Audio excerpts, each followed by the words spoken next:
Една од двете копии на орденот ќе биде сместена во локалната самоуправа, другата во Мемориалниот музеј 11 октомври, каде своето место повторно ќе го најде и бистата на Јосип Броз Тито, која беше тргната од редовната постановка на музеот. Реплика изработена во мермер денеска беше поставена и во холот на локалната самоуправа. Горд сум што Прилеп го има повторно орденот Народен херој кој му се враќа назад во предвечерието на националниот празник 11 октомври, истакна градоначалникот на Прилеп Илија Јовановски, говорејќи пред присутните гости, борци и поранешни градоначалници на локалната самоуправа. Тој атрибут Прилеп што го доби како град на пркосот и град на непокорот остане и понатаму.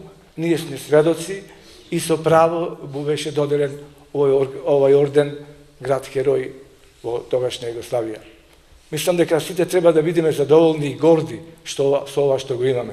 Горди затоа што и после ослободувањето Прилеп даде своји дејци во општествено-политичкиот живот, културниот, во економскиот, технолошкиот развој на државата, спортските активности. Паралелно со ова ние направивме и друга активност со градоначалникот, да направиме реплика на орденот во релјеф, мермерна плоча, која по известно време ќе ја видите тука, ќе биде откриена свечано. Прилеп заслужено го доби орденот Народен херој не само како предвесник на револуционерната борба против фашистичкиот окупатор, туку и по бројот на народните херои, носители на партизанска споменица и учесници во народно-ослободителната борба.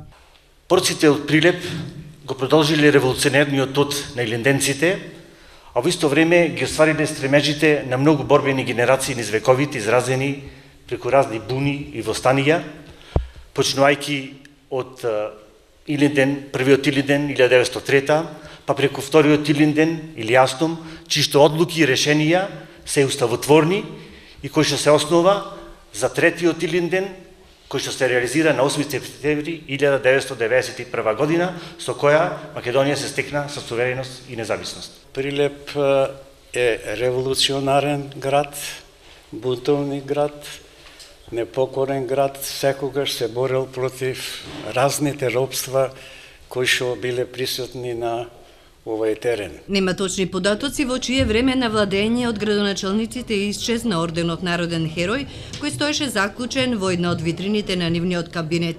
Првиот, тогаш председател на локалната самоуправа Илија Димовски, вели дека во 1994 година, кога беше разрешен, а во канцеларијата, како што рече, упаднал новиот градоначалник, орденот се уште бил тука. Гарантирам дека ордено беше во просторите во малата сала на собрание на општина Прилеп. Вие сите знаете како мојата партија и други нивни коалициони партии упаднаја и просто ја завзедоја општината. Ме разрешија, ја блокираја канцеларијата и потака не знам што се случуваше. Вечерва во чест на празникот, покрај традиционалниот огномет, во Прилеп ќе присуствува и поздравен говор ќе одржи премиерот Зоран Заев, а ќе говори и градоначалникот Илија Јовановски и градоначалникот на Куманово Максим Димитриовски.